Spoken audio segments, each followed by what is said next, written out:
Halo teman-teman semua, saya mau tanya. Dijawab ya dengan jujur dan apa adanya.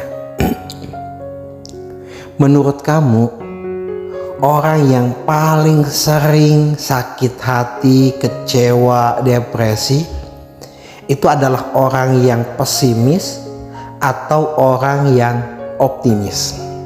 Ayo jawab. Jawab ya dalam hati Anda. Kira-kira orang yang paling sering kecewa, paling sering kesel, marah, depresi, bahkan sebetulnya orang pesimis atau orang optimis? Nah, mungkin teman-teman akan menjawab, orang pesimis. Kenapa? Karena dia negatif. Orang optimis karena dia terlalu positif sehingga kenyataan tidak sesuai dengan apa yang diharapkan. Nah, kita bahas teman-teman semua. Sebetulnya yang paling kecewa itu orang pesimis atau orang optimis. Teman-teman semua, saya ingin menyampaikan sebuah kabar buruk untuk teman-teman semua. Tapi semoga kabar buruk ini nanti akan menjadi obat, pelajaran yang akan membuat Anda semua lebih kuat menghadapi kehidupan.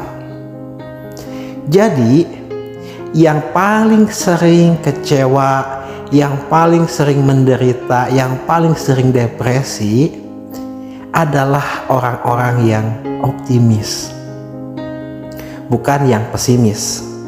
Karena yang pesimis ya dia tidak punya harapan, ya sudah gitu loh. Kenapa? Karena dia sudah negatif ya, sudah tidak lagi mau punya harapan, punya keinginan dan sebagainya. Paling juga gitu-gitu aja ya kan. Tapi kalau orang yang optimis, dia kan punya harapan, dia kan punya keinginan, dia kan punya target-target yang ingin dia capai.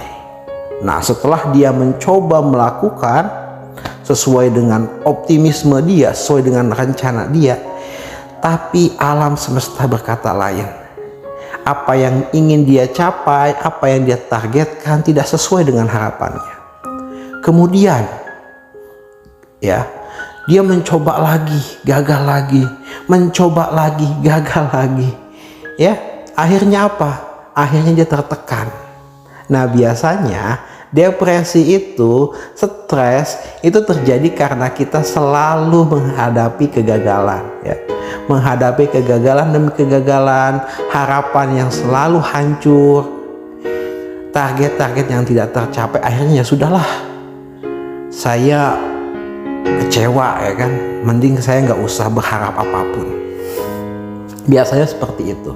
Nah, kalau misalnya Anda, teman-teman semua, sedang mengalami rasa kecewa, biasanya karena Anda terlampau gagal ya. Sering banget dikecewakan sama kenyataan. Itu bisa terjadi dalam banyak hal, misalnya dalam bisnis ya. Anda punya target nih, punya rencana, tapi ternyata hasilnya tidak sesuai dengan apa yang Anda inginkan. Dalam hubungan percintaan juga sama, Anda sudah berjuang, sudah investasi waktu, sudah investasi materi, pemikiran, perasaan, semuanya, tapi ternyata dia tidak membalas seperti apa yang Anda inginkan. Akhirnya Anda kecewa ya. Seperti itu teman-teman semua. Jadi betul ya, sebetulnya yang paling sering dikecewakan, yang paling sering menderita, yang paling sering hancur perasaannya adalah orang-orang yang optimis. Namun muncullah pertanyaan berikutnya. Kalau begitu berarti pesimis salah dong, berarti optimis salah dong. Kenapa? Karena dari optimis itulah munculnya kekecewaan, munculnya depresi. Iya dong. Ya, kalau misalnya optimis menjadi penyebab depresi, penyebab kekecewaan, berarti optimis salah. Ayo, gimana jawabannya teman-teman semua? Oke, saya akan kasih jawaban kepada teman-teman semua. Sebetulnya teman-teman semua, jawaban saya adalah bukan terletak pada optimis atau pesimis. Dalam menghadapi kehidupan, Yang paling penting adalah Anda bisa menerima, ya, menerima kehidupan, menjalankan kehidupan sebagaimana kenyataannya. Nah, kalau misalnya teman-teman punya target, punya rencana, ya sudah, jalankan saja. Jalankan seoptimal mungkin, jalankan sebagus mungkin yang Anda bisa lakukan. Untuk hasil kita tidak bisa menentukan, ya. Untuk hasil kita tidak bisa menentukan apakah ini tercapai sesuai dengan target atau tidak. Karena hasil itu, teman-teman semua, itu biasanya di luar kendali kita, di luar kemampuan kita. Misalnya contoh, Anda nih menjual barang, Anda udah mempersiapkan banyak hal. Saya mau jual produk ini ke tetangga saya mau jual ini ke saudara saya mau jual ini ke teman kantor saya. Setelah Anda coba untuk tawar-tawarkan, ya kan, tiba-tiba nggak ada satupun yang beli. Padahal Anda sudah bagus banget mempresentasikannya, menawarkannya, pendekatannya, tapi mereka tidak mau beli. Kira-kira salah siapa? Ya, balik lagi teman-teman semua, kita tidak bisa mengubah, kita tidak bisa mengendalikan keputusan orang untuk beli atau tidak. Yang bisa kita lakukan adalah berusaha.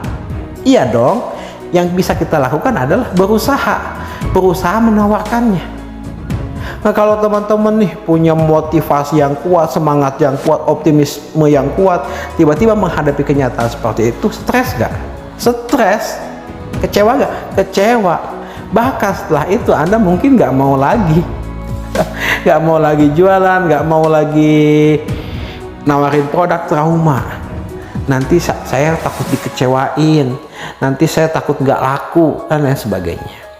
Maka balik lagi kepada apa yang sudah saya sampaikan, bahwa sebetulnya yang paling penting adalah kita jangan terlalu negatif, jangan terlalu positif. Kita jangan terlalu pesimis, artinya negatif banget, curiga banget, dan jangan terlalu optimis, ya, positif, terlalu positif. Kita di tengah-tengah aja dan menerima, ya, menerima kenyataan, menerima hal-hal yang akan terjadi, ya. Jalankan aja, karena tidak ada yang pasti dalam hidup ini, tidak ada yang pasti dalam hidup ini. Yang paling mungkin kita bisa lakukan adalah mendekati. Nah, kemudian mendekati pun itu kan hanya kadang-kadang sebatas asumsi kita. Kayaknya cocok nih pakai strategi ini, kayaknya cocok nih pakai cara ini. Tapi kenyataannya belum tentu seperti itu. Maka jalankan aja, nikmatin aja. Itu pun yang saya lakukan ketika saya menulis sebuah buku. Saya tidak punya asumsi apapun, saya tidak punya optimisme apapun untuk saya ingin buku saya bestseller, ya kan? Enggak, saya jalankan aja. Jalankan dengan kemampuan saya, kemudian saya promosikan sesuai dengan kemampuan saya, sesuai dengan ilmu saya. Jalankan. Akhirnya bebas batin kita, tenang batin kita, ya.